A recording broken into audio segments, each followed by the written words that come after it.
வணக்கம் நண்பர்களே. இது சதன் மீடியா நண்பர்கள் அனைவருக்கும் வணக்கம். இந்த சேனலை சப்ஸ்கிரைப் பண்ணுங்கள், தொடர்ந்து ஆதரவு கொடுங்க. இப்போ பார்த்தீங்கன்னா கரூர் சம்பவத்துக்கு அப்புறம் விஜய் அவர்கள், அதாவது கரூர் சம்பவத்தில் பாதிக்கப்பட்ட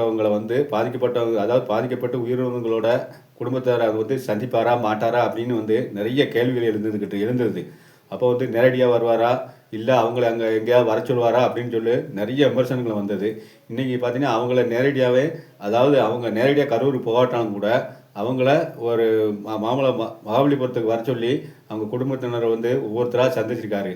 அந்த சந்திப்பில் என்ன நடந்ததுன்னா, கண்ணீர் விட்டு அழுததா தகவல் வந்திருக்கு. அதாவது எப்படின்னா, குடும்பத்தில் நான் கண்டிப்பாக ஒருத்தராக இருப்பேன், என்னை மன்னிச்சிருங்க அப்படின்னு சொல்லி உண்மையிலே முதல்ல தன்னுடைய மனசில் உள்ளதை கொட்டியிருக்கான்னு தான் சொல்லணும்.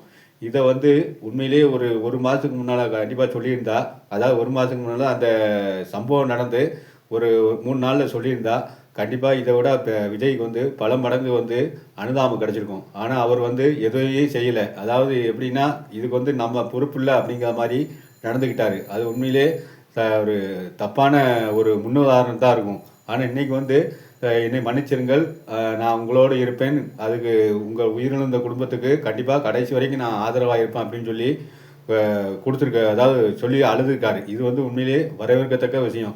ஏன்னா விஜய் சந்திப்பாரா மாட்டாரா அப்படிங்கிற ஒரு கேள்வியில் இப்போ நேரடியாக போகாட்டாலும் கூட அவங்கள வர சொல்லி சந்தித்தது உண்மையிலே பாராட்டத்தக்கது. ஏன்னா நேரடியாக கரூர் போனால் அங்கே வேறு மாதிரி பிரச்சனை வரும் அப்படிங்கிறது எல்லாத்துக்குமே தெரியும். ஏன்னா எந்த மாதிரி பிரச்சனை வரும்னு சொல்லி நம்ம சொல்ல முடியாது.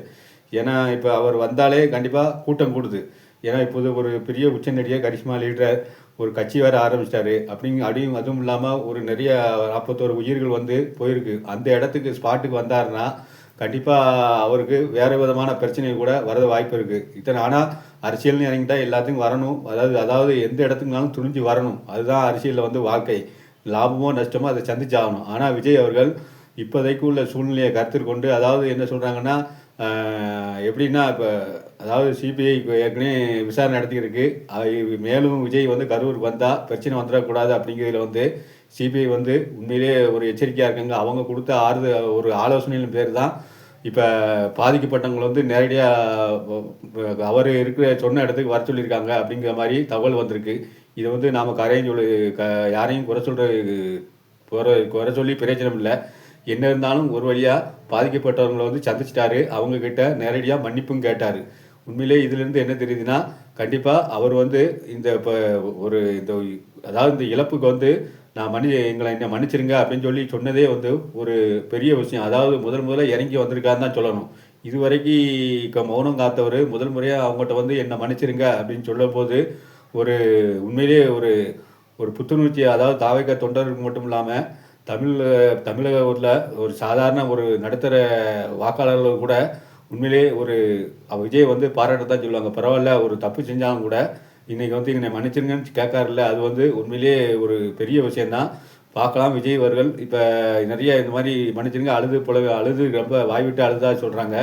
அப்படிங்க இருக்கும்போது அவர் கடைசி வரைக்கும் நான் உங்களோட இருந்து அந்த 41 குடும்பத்துகளுக்கும் என்னென்ன உதவி தேவையோ, அவங்க பிள்ளைங்கள் அவங்க குடும்பத்தாருக்கு என்னென்ன உதவி தேவையோ எல்லாமே தான் செய்வதாக சொல்லியிருக்காரு. ஆனால் பொறுத்திருந்தால் பார்க்கணும். காலம் போக போக அவர் என்ன மாதிரி நடவடிக்கை இருக்காருன்னு சொல்லலாம். இப்போதைக்கு வாக்குறுதி கொடுத்துருக்காரு. அதை கடைசி வரைக்கும் நிறைவேற்றுவாரா அப்படிங்கிறத நாம் பொறுத்திருந்தால் பார்க்கணும். என்ன இருந்தாலும் அவருடைய இந்த நிகழ்ச்சி இந்த உண்மையிலேயே வரவேற்கத்தக்கது. இதை பற்றி நீங்கள் என்ன சொல்கிறீங்க? உங்கள் கமெண்ட் பாக்ஸை சொல்லுங்கள். ஏன்னா இப்போ உள்ள சூழ்நிலையில், அரசியல் சூழ்நிலையில் இது ஒரு பெரிய விஷயமாக பார்க்கப்படுது. ஏன்னா இப்போ உள்ள பெரிய டாப்பிக்காகவே இருந்தது. விஜய் ஏன் கரூருக்கு போகலை, ஏன் பாதிக்கப்பட்டவங்களை சந்திக்கலை அப்படின்னு சொல்லி. ஆனால் ஒரு வாரம் சொன்னாங்க, பனையூரில் கூட்டி சந்திக்க சொன்னாங்க. ஆனால் அதெல்லாம் விட்டுட்டு வேறு ஒரு இடம் செலக்ட் பண்ணி ஒவ்வொருத்தருக்கும் தனித்தனியாக ரூம் கொடுத்து அவங்ககிட்ட முதல் முறையாக அவங்களுக்கு ஆறுதல் சொன்னது உண்மையிலே இது ஒரு பெரிய தமிழக வரலாற்றில் ஒரு பெரிய விஷயந்தான். நம்ம பொறுத்திருந்து பார்ப்போம். இதோட சந்திப்பை நீங்கள் என்ன சொல்கிறீங்க? உங்கள் கருத்துக்களை கமெண்ட் பார்த்து சொல்லுங்கள். டிவிக்கு அடுத்த கட்ட நகர்வு எப்படி இருக்குன்னு சொல்லி நம்ம பொறுத்திருந்து பார்க்கலாம்.